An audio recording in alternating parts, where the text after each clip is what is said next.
আসসালামু আলাইকুম ওয়া রাহমাতুল্লাহি ওয়া বারাকাতুহু। সকল প্রকার প্রশংসা মহান আল্লাহ তাআলার জন্য। আলহামদুলিল্লাহ।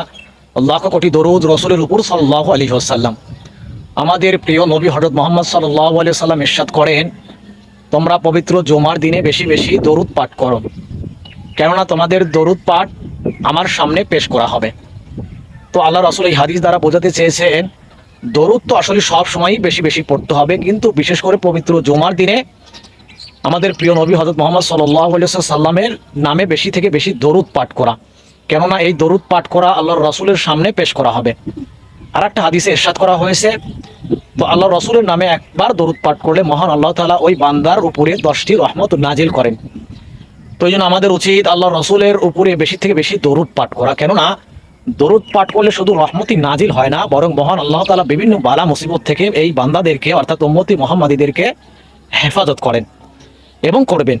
এই জন্য মহান আল্লাহ তাআলা আমাদেরকে বেশি থেকে বেশি দরুদ এইভাবে পাঠ করার তৌফিক দান করুক। আমরা যেন আল্লাহর রাসূলের উপরে বেশি থেকে বেশি দরুদ পাঠ করতে পারি। আল্লাহ তাআলা সেই তৌফিক দান করুক। আমিন।